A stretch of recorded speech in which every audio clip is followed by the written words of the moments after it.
الله الرحمن الرحیم. محترم مسلمانان ورونو، د حضرت محمد صلی الله علیه وسلم تر حضرت حمزه رضی الله تعالی عنہ صحابي دی، کوم چې د دواړو جهانو د سردار صلی الله علیه وسلم رضای ورور هم دی او د حضور علیه الصلاۃ والسلام همزول هم دی.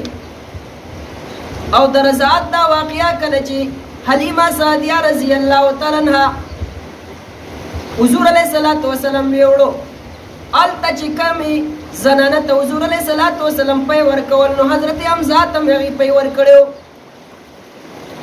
حمزه رضی الله تعالی عنہ هغه انسان دی چې دا د شهداو په څپېول کې شامل دی. کله چې غزوه بدر وشو او په غزوه بدر کې د جبیر ابن مطعم تر طعیمه ابن عدی دا قتل کړی شو او بیا یو کال پس پسې د احد غزا مخې ته راله.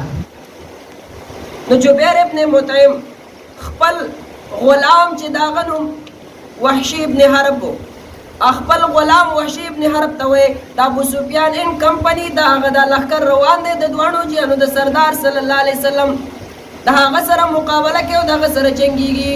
د دې نه مخکې زما تره په غزوه بدر کې مړ شوی دی، خو چېرته په غزوه احد کې تا د پیغمبر علیه صلات وسلم تره حضرت حمزه رضی الله تعالی عنہ زما د تره په بدله کې مړ کو، نو تا ته به ازادي میلاو شي، ته به آزاد شي.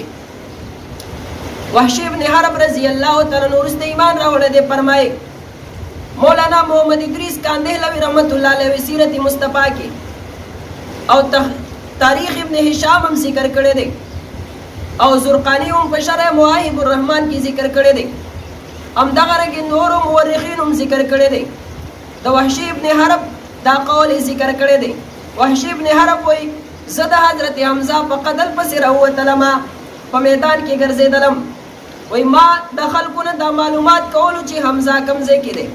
وایي زه چې ګورم حمزه رضی الله تعالی عنہ ډېر په بهادرۍ او ډېر په شجاعت سره د کفارو دا څپونه ماته ما ویل چې د حمزه به زه کوم ځای کې ګیر کړم. وایي چې ومې کتو نو د یو خړ اوښ په شانه د حمزه ښکارېدلو. وایي خلکو راته ویل چې دغه حمزه دی. په دې کې حمزه رضی الله تعالی میدان کې تاویږي چې د کفارو د طرف نه 11 نمبر سړی هغه راووتو او د حلم مبارز نارې ولګوله چې ای مسلمانانو تاسو کې څوک شته چې زما مقابلې ته راوځي او زما مقابله وکړي. حضرت حمزه رضی الله تعالی عنہ ته مقابلې ته راووتو، ویې فرمایل ای د هغې زنانه د زنانو د ختنې کوونکو زنانه بچیا، زه د مقابلې ته درووتم. حضرت حمزه چې کله مقابلې ته ورووتو نو یو ګزار یې ورباندې وکړو، د یو ګزار سره کافر ختم کو. وحشي ابن حرب وایي کله چې دا حمزه په میدان کې تاوېدلو نو د ونې یخته یا د یو کاڼي د لاندې زه پټ شوم، یو کاڼي سره زه پټ شوم چې کله د حمزه زما په خوا باندې تېرېدلو ما په حمزه رضی الله تعالی عنہ ګزار وکړو چې هغه په دې نوم باندې ولګېدلو، په دې سره دی راپرېوتلو. او چې کله دی راپرېوتلو نو ته واپس د پاڅېدلو کوشش کولو، په ما باندې د ګزار کولو مې کوشش کولو، لیکن هغه د واپس د پاڅېدلو طاقت او قوت ونه لرلو، بس د شهادت جام نوش کو. انا لله و انا الیه راجعون. د دواړو جهانو د سردار صلی الله علیه وسلم مبارک تر حضرت حمزه رضی الله تعالی عنہ د شهادت جام نوش کو.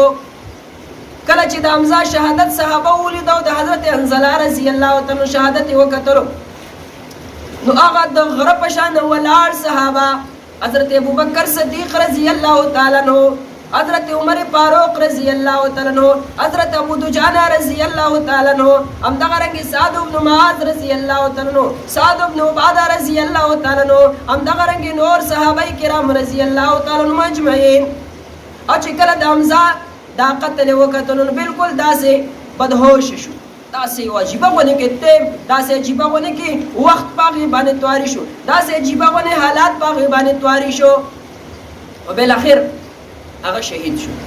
حضور علیه الصلاۃ والسلام داسې ورله راغلی چې کله دا جنگ ټول ختم شو، ټول جنگ ختم شلو، نو حضور علیه الصلاۃ والسلام چې کله شهدا یې کتل نو حضرت زبیر ابن عوام رضی الله تعالی عنہ ورسره دی، عبدالله ابن زبیر رضی الله تعالی عنہ ورسره دی.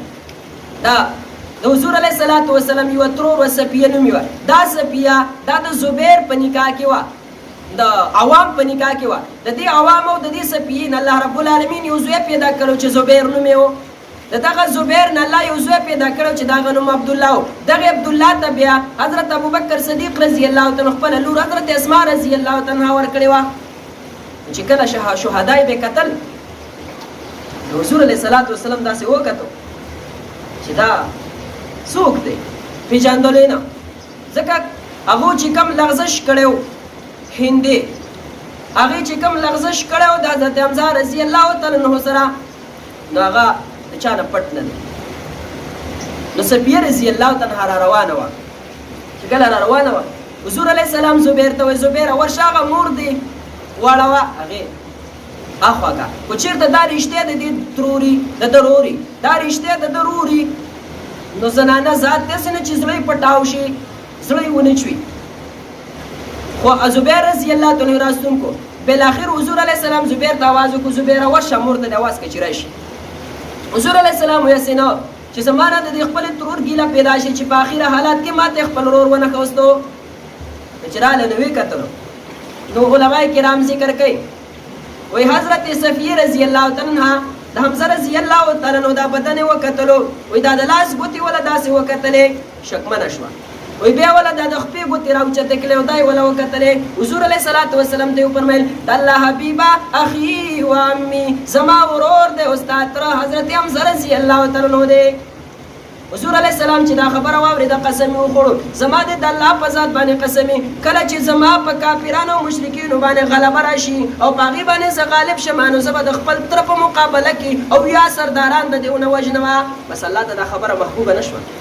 محبوبه ته چې د داسې انتقامي بدلې اخیستو شکار شې ستا امت به څه کوي؟ ته به انتقامي بدلې اخیستو شکار کېږي به نه. فاصبر کما صبره فاصبر حضور علیه الصلاۃ والسلام ته به صبر کې وما صبرک الا بالله ستا دا صبر دا د الله د وجې نه دی. حمزه رضی الله تعالی عنہ بیا شهید شو. حضور علیه الصلاۃ والسلام ته وفرمیل سید الشهداء حضرت حمزه دا د شهداو سردار دی. د شهداو په صف اول کې حضرت حمزه رضی الله تعالی عنہ دی. الله رب العالمین دی زمونږ او ستاسو د صحابه سره هغه محبت او هغه مینه او هغه عشق پیدا کړي کوم چې د هغوی د شان سره مناسب دی. الله دې موږ حقیقي جانشین د صحابه کرامو رضی الله تعالی اجمعین وګرځوي. واخر دعوانا